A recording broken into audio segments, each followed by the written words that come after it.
Assalamualaikum warahmatullahi wabarakatuh.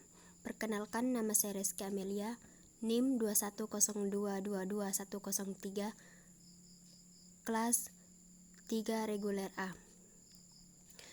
Baik, saya akan menjelaskan yang pertama, yakni ibadah. Ibadah secara etimologi berarti taat atau ketaatan, pasrah, mengabdi, merendahkan diri dan sebagainya kepada Allah Subhanahu wa Ta'ala sebagai pencipta alam semesta, dan berikut isinya. Secara terminologi, ibadah berarti mencakup segala kegiatan atau aktivitas yang dicintai dan diridhoi oleh Allah Subhanahu wa Ta'ala, baik itu perbuatan, perkataan yang baik-baik. Yang kedua, macam-macam ibadah. Ibadah dari segala bentuk dan sifatnya terbagi menjadi beberapa bagian, dan yang pertama secara rohaniah atau jasmaniah, yang kedua rohaniah atau amaliyah, dan yang ketiga rohaniah atau jasmaniah atau amaliyah. Dan secara garis besar ibadah terbagi menjadi dua, yakni ibadah khusus, yakni berupa amalan-amalan atau segala sesuatu hal atau perbuatan, perkataan Nabi yang menjadikannya sebagai sumber atau panduan. Berikut juga dengan Al-Quran sebagai panduan, salah satunya yakni sholat. Yang kedua yakni ibadah ghairu mahda atau ibadah-ibadah umum, atau segala perbuatan-perbuatan yang dilakukan oleh orang Islam atau kaum muslimin yang sifatnya tidak ditentukan, yakni salah satunya yakni menuntut ilmu. Yang ketiga, manfaat ibadah. Ibadah memiliki banyak sekali manfaat, yakni yang pertama membantu kita dalam mengontrol emosi, membuat pikiran kita jernih, serta membuat kita tahu apakah tujuan hidup kita ini diciptakan oleh Allah Subhanahu wa Ta'ala. Dan yang terakhir, merasa menjadi lebih tenang, lebih damai.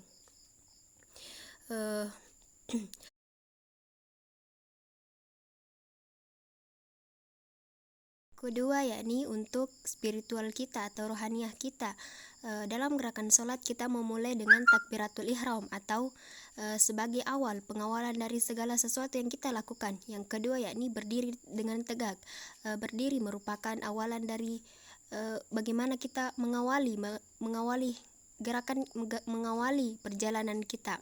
Yang ketiga yakni ruku atau penghormatan kita kepada Allah Subhanahu wa Ta'ala, bagaimana kita kembali kepada ajaran Sang Pencipta, yakni Allah Subhanahu wa Ta'ala. Selanjutnya i'tidal atau bagaimana kita melakukan pujian-pujian kita kepada Allah, menyerukan pujian-pujian kita kepada Allah. Dan selanjutnya sujud atau penyatuan diri kita kepada Allah Subhanahu wa Ta'ala. Bagaimana kita memohon kepada Allah Subhanahu wa Ta'ala dalam sujud kita, memohon, berkeluh kesah, dan bagaimana kita mendekatkan diri kepada Allah Subhanahu wa Ta'ala.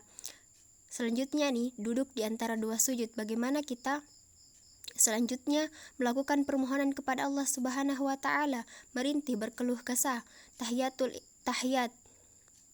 pernyataan ikrar, bagaimana kita berikrar kepada Allah Subhanahu wa Ta'ala. Dan selanjutnya salam juga diartikan dalam konteks kehidupan kita sehari-hari, bagaimana kita sebagai manusia, yakni makhluk sosial, tidak dapat hidup tanpa orang lain. Salam di sini juga sebagai salah satu penutup dalam kegiatan sholat, juga sebagai pembuka atau sebagai sapaan kita kepada orang-orang, sebagai sapaan kita ketika bertemu orang-orang. Selanjutnya yakni yang ketiga, puasa atau saum. Puasa adalah menahan diri, mencegah, bagaimana kita menahan diri dari rasa lapar, haus, serta segala sesuatu yang membatalkan puasa, dari terbit fajar hingga terbenamnya matahari. Al-Quran atau dalil atau ayat yang memerintahkan kita untuk melaksanakan puasa, yakni Al-Baqarah ayat 185. Adapun hal-hal yang membatalkan puasa, baik dilakukan secara tidak sengaja atau sengaja, yakni yang pertama makan dan minum dengan sengaja, muntah dengan sengaja, berjima atau berhubungan badan. Yang selanjutnya haid bagi yang perempuan, mengeluarkan mani dengan sengaja bagi laki-laki, merokok, murtad, dan gila merupakan hal-hal yang membatalkan puasa. Selanjutnya manfaat puasa. Manfaat puasa bagi fisik kita atau jasmani kita, yang pertama adalah melatih kita untuk bersabar. Selanjutnya melatih kita untuk mengendalikan hawa nafsu, menjaga kesehatan. Untuk spiritual, kita sebagai manusia diajarkan agar tidak selalu mengedepankan hawa nafsu atau selalu menuhankan hawa nafsu.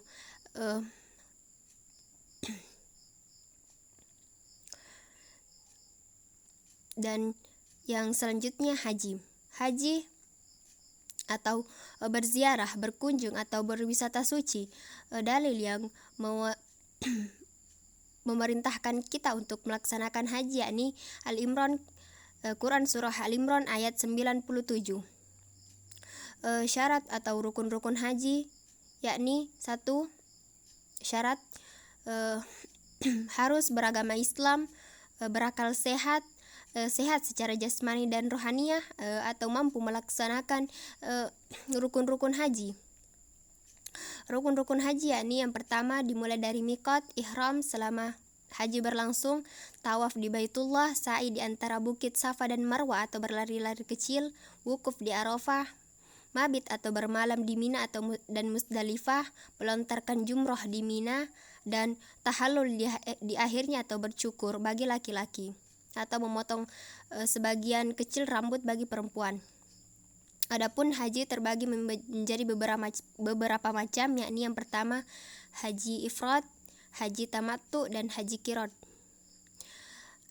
Adapun hal-hal yang membatalkan atau diharamkan di dalam haji yakni meninggalkan wukuf di Arafah, meninggalkan salah satu rukun-rukun haji, dan yang terakhir berjima atau berhubungan badan. Ibadah amaliyah menjadi hal yang terakhir yang akan kita bahas kali ini. Ibadah maliyah atau ibadah dengan menggunakan harta benda yang kita miliki.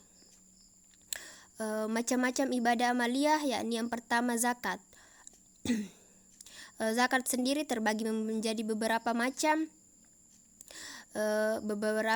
namun zakat sendiri memiliki pengertian yakni memberikan sebagian atau secara khusus dari harta kita dengan ketentuan khusus untuk disalurkan di waktu-waktu khusus, dan orang-orang khusus pula yang akan menerimanya.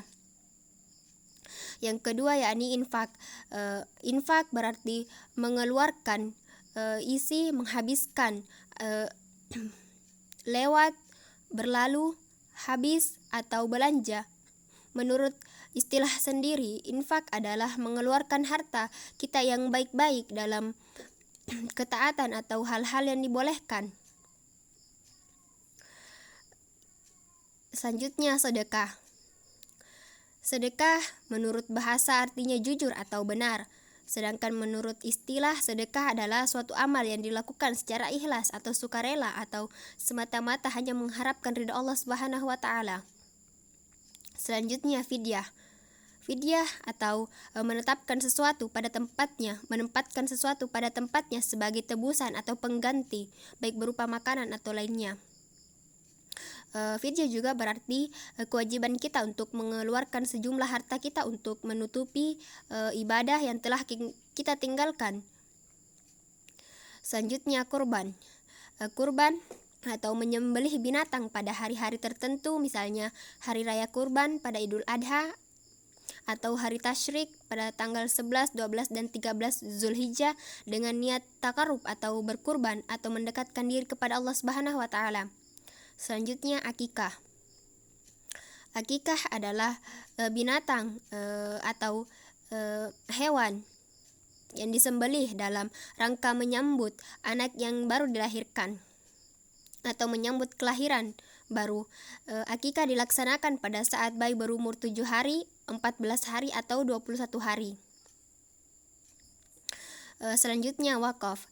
Wakaf adalah memisahkan sebagian dari harta yang kita miliki untuk digunakan atau dimanfaatkan selama-lamanya untuk keperluan ibadah atau kesejahteraan umum sesuai dengan syariat. Pada macam-macam ibadah maliyah tadi disebutkan bahwa zakat memiliki beberapa macam, yakni yang pertama zakat fitrah. Zakat fitrah wajib kita keluarkan menjelang Idul Fitri sebesar 3,5 liter atau 2,7 kilogram makanan pokok yang ada di daerah kita atau di tempat kita, seperti misalnya beras umumnya. Dan yang kedua zakat mal atau mengeluarkan sebagian harta kita. Dalam zakat mal atau harta terdapat beberapa zakat yang kita keluarkan tergantung dari apa yang kita miliki. Salah satunya ini penghasilan. Zakat untuk penghasilan sendiri mencapai 85 gram emas per tahunnya. Zakatnya sendiri 2,5% dari penghasilan kita per bulan. Dan yang kedua umumnya binatang ternak bagi yang memiliki hewan ternak, yakni sebesar 2,5% dari hasil perdagangan hewan ternak tersebut. Selanjutnya emas atau perak yang kita miliki, umumnya kaum perempuan, yakni emas mencapai 85 gram emas murni dan 595 gram perak, dan zakatnya sebesar 2,5% dari keseluruhan emas yang kita miliki. Dan umumnya yang dimiliki di negara kita yakni pertanian. Sebagian besar profesi yang dimiliki yakni petani. Untuk petani sendiri setara dengan 5 wasak atau 653 kilogram gabah, jagung atau kurma.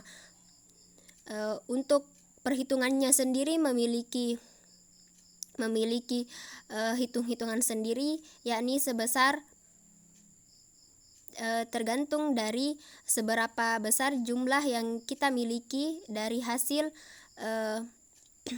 misalnya pertanian padi yang kita miliki, semuanya memiliki hitungannya sendiri. Dan untuk perbedaan dari infak, sedekah, wakaf, zakat, semuanya terletak pada standar ukuran yang kita niatkan. Namun untuk zakat itu memiliki perhitungan tersendiri, infak juga tergantung dari seberapa besar yang ingin kita keluarkan, sedekah juga, wakaf juga seberapa besar. Namun zakat memiliki hitungan tersendiri yang wajib kita keluarkan. Baik, sekian dari saya. Wabillahi taufiq wal hidayat. Wassalamualaikum warahmatullahi wabarakatuh.